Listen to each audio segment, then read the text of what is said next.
Hello there, and welcome. Tonight, we're going to take a slow, gentle journey through the foggy gaslit streets of Victorian London. A world of rattling carriages and horse hooves on cobblestones, of mist curling like breath around lamplight, of lace gloves and chimney soot. This is not a lecture or a history lesson. No need to worry about remembering dates or names. Just let these soft, meandering stories drift around you like the London fog. The tales of ordinary people, of quiet corners, of work and rest, of dim alleys and grand parlours, all woven gently together to ease you into sleep.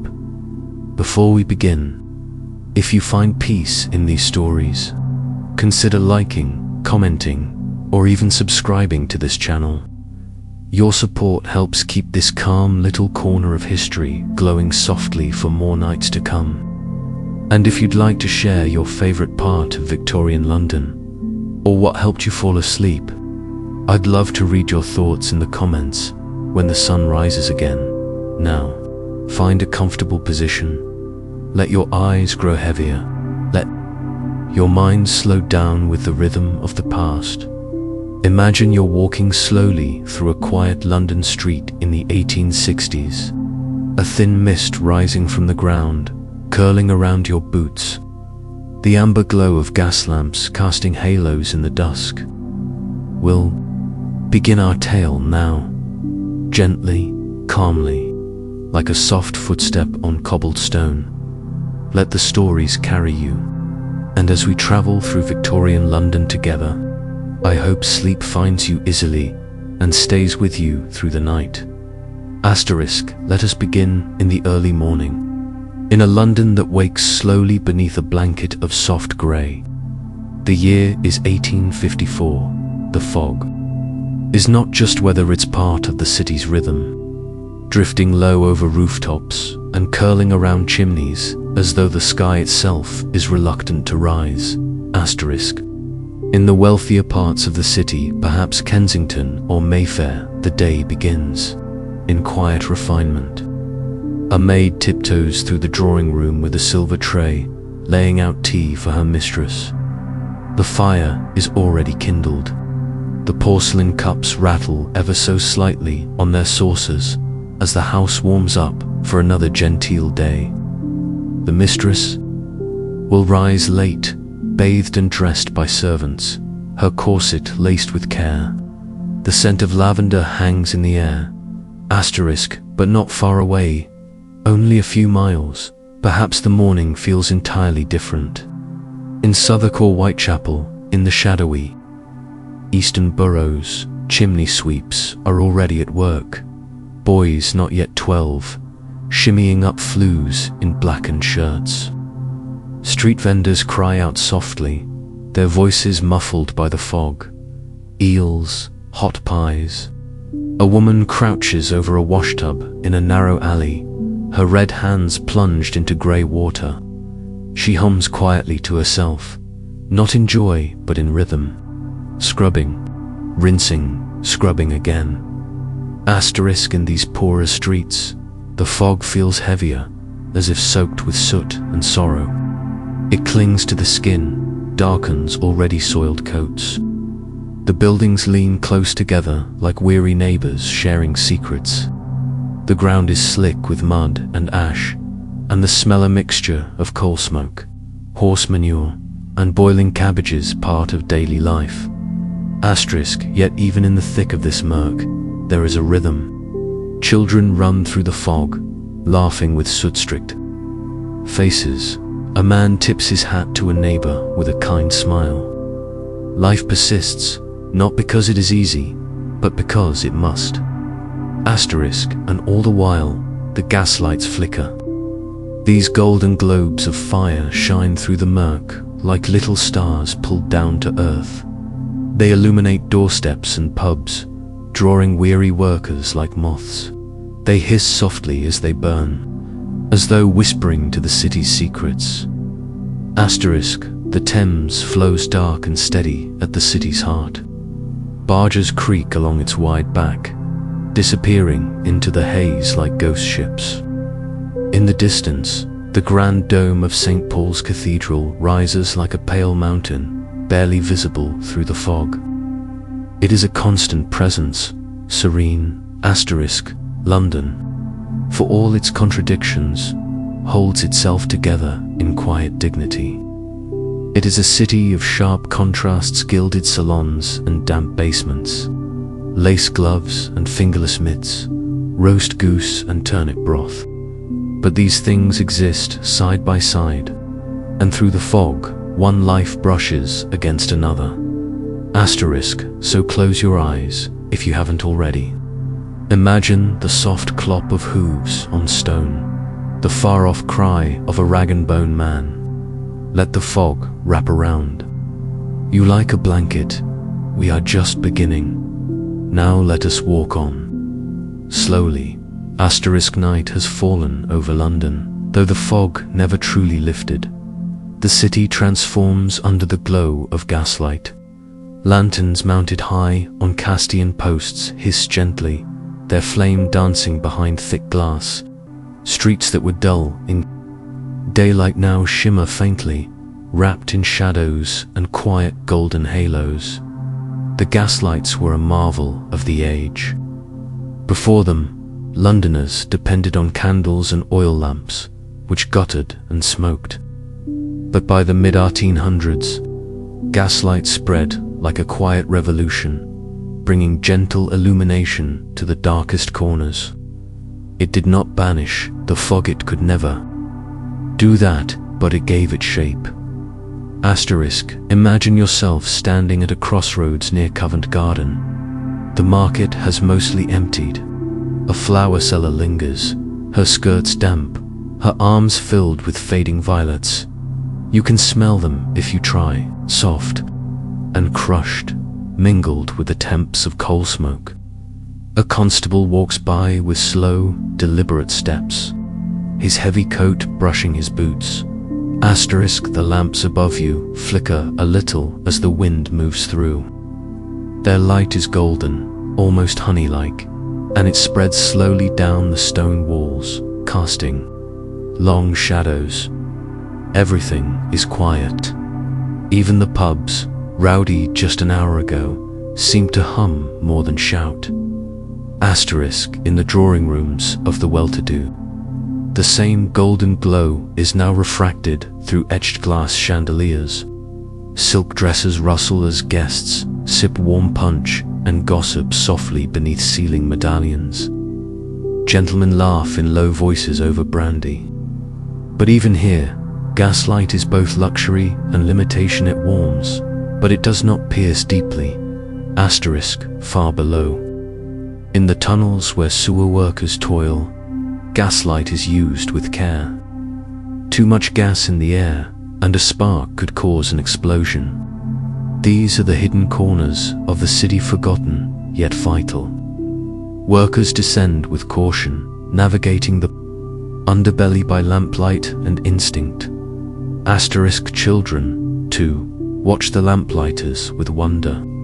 Each evening, the lamplighter comes, moving from post to post, with a long pole tipped with a flame. With a soft flick, each lamp is lit. Some children pretend he is a magician, bringing stars to life. Others chase behind him, giggling and daring each other to touch the iron post before it glows to warm. Gaslight casts a veil over truth and illusion. Lovers meet beneath it, their faces half lit, half lost.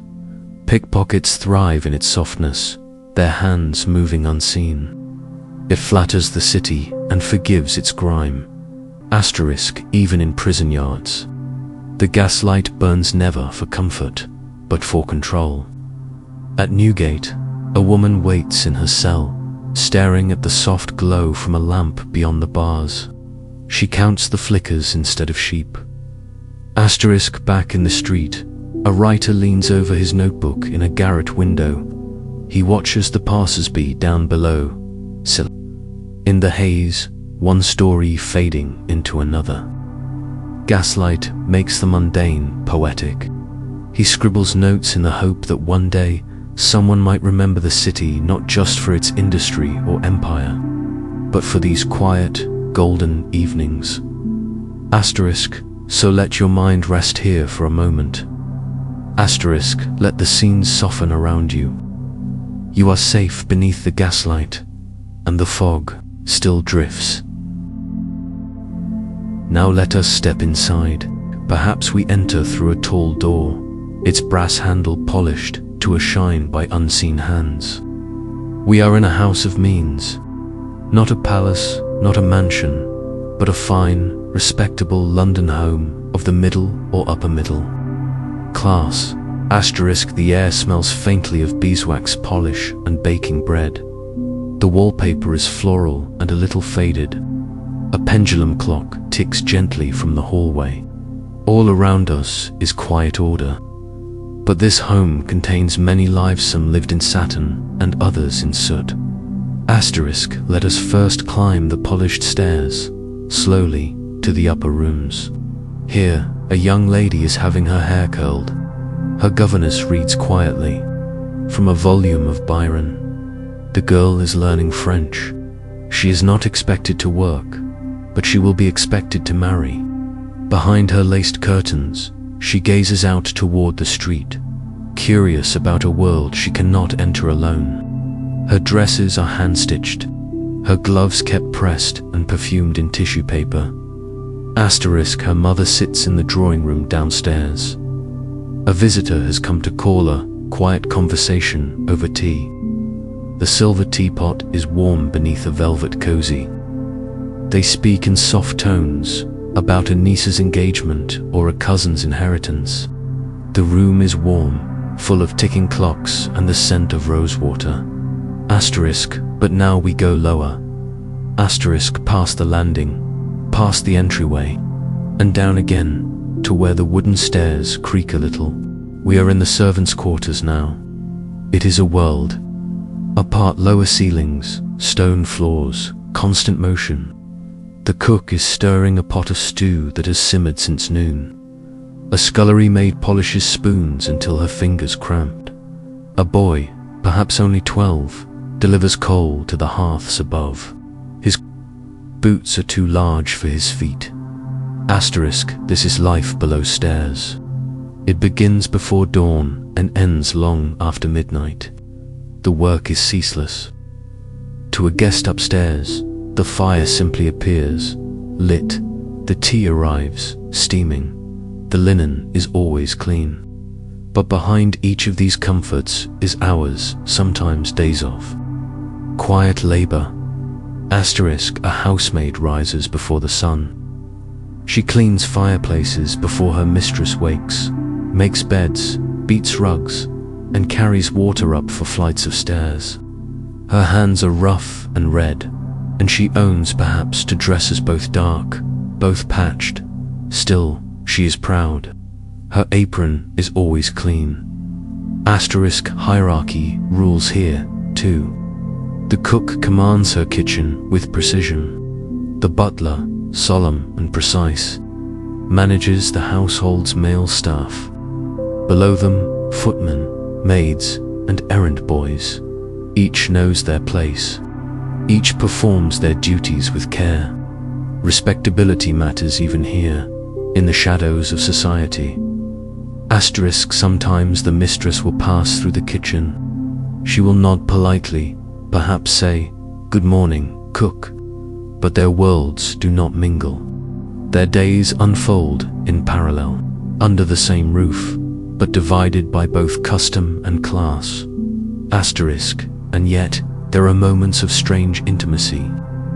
A maid might help a child dress each morning, knowing their habits better than the child's own mother. A butler may be entrusted with the family's deepest secrets, or a cook asked to prepare a favorite dish for a troubled guest. They know when someone is ill before a doctor does. They know the moods of the house. Asterisk, but the rewards are few. Wages are low, days off rare, and there is always the threat of dismissal. Broken teacup, a whispered scandal, a suspicion. Many sleep in the attic, in narrow beds, their boots beneath them to keep warm. So let us rest here for a moment, in the warmth of the kitchen, near the coal stove that crackles faintly. Someone hums a lullaby in the scullery soft, almost like a memory. Outside, the fog thickens. Inside, the gaslight hums. The city sleeps in layers and dreams in silence. And now, we return to the streets. It is midday in London, and the fog has lifted just enough to see the people that fill the thoroughfares. The city teems with movement, but all of it softened, made hazy by the ever-present mist. A child sells matches. On a corner, her shawl threadbare, her boots worn through at the toe. She sings softly, not for joy, but for attention. Matches, fine matches. She calls, though few stop to buy. Near her, a man in a wool coat leans against a post, selling newspapers. His fingers are black with ink. These are the workers of London's street economy. They have no shop fronts, no fixed wages, no protection. Their hours are endless. Their only roof, the open sky. In a nearby alley, a costermonger arranges apples on a cart. He whistles a tune as he works, lining up the fruit in neat rows. His wife tends a stew pot just inside their one-room dwelling. The aroma of meat and onion drifts out. They are poor, but not desperate. The coster has pride in his cart. It is painted with care. The brass handles kept polished. Horse-drawn carts rattle past, their wheels thudding over uneven stones. A gentleman with a top hat hails a cab. The driver flicks his reins, and the horse moves forward slowly, steam rising from its nostrils. The two worlds pass each other without touching. The cabman atop, the gentleman inside, the match girl below. Now the factory is let out for lunch. Men and women flood the streets, faces smudged with coal dust. Some eat from tin containers, others stop at pie stands.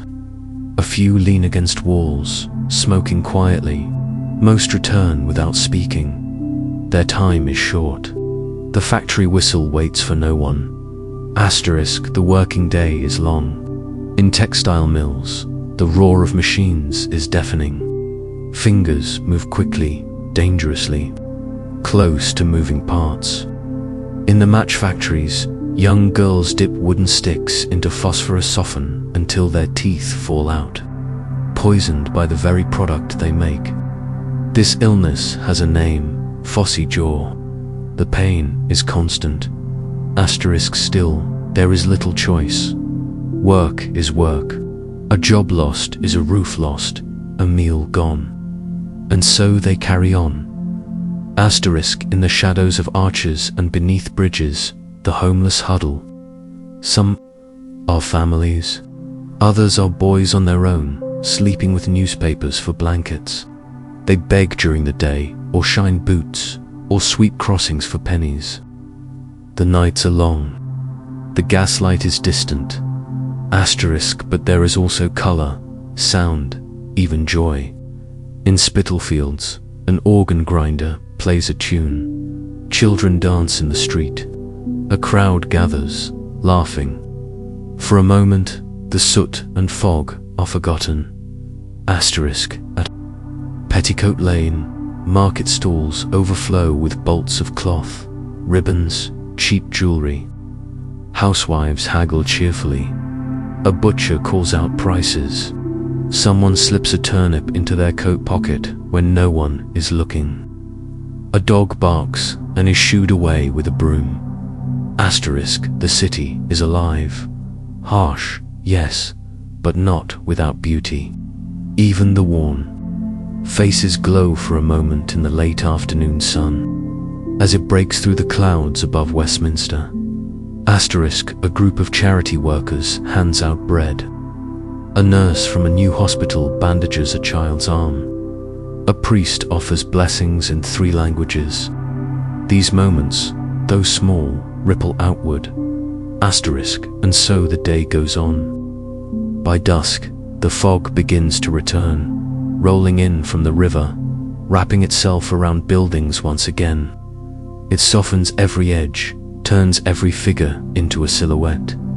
The costermonger packs his cart. The match girl counts her coins. The last edition of the paper is cried out into the mist. And, somewhere, in a tenement window, a single gas lamp flickers to life. A mother lifts her child onto her lap and begins to hum. The sound is faint, but steady. Let it lull you, as the city hums and fades. And now the city exhales.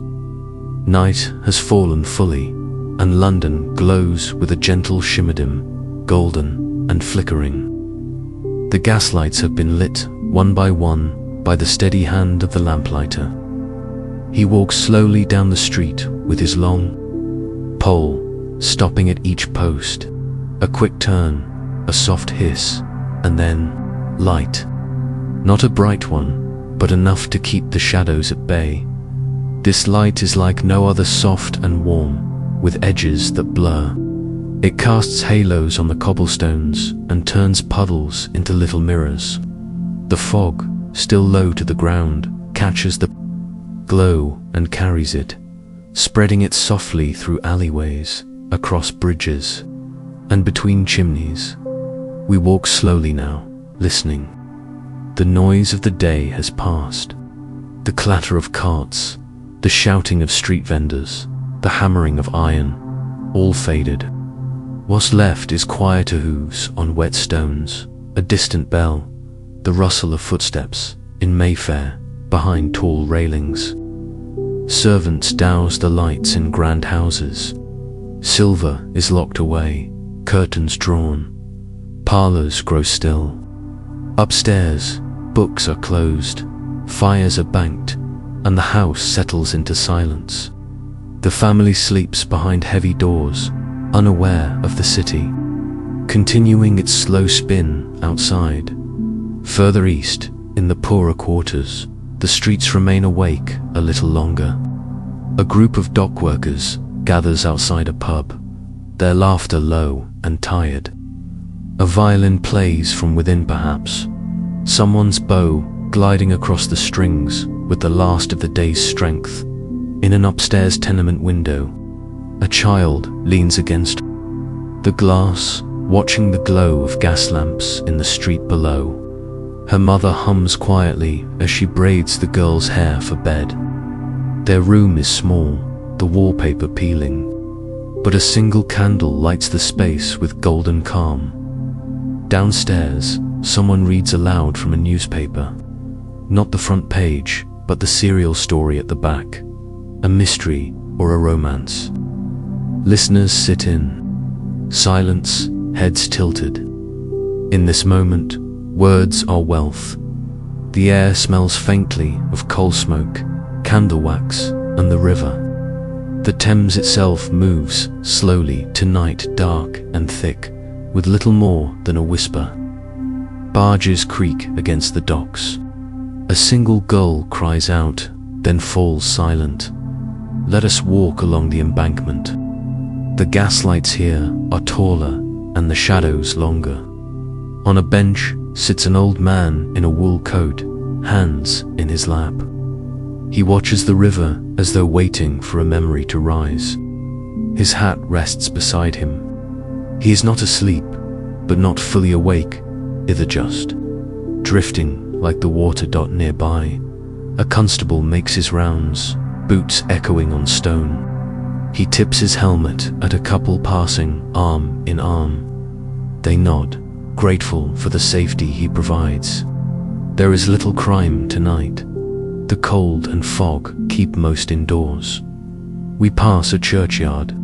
The trees are bare, their branches soft silhouettes in the dark. A fox darts between gravestones. Somewhere, a baby cries, then is soothed.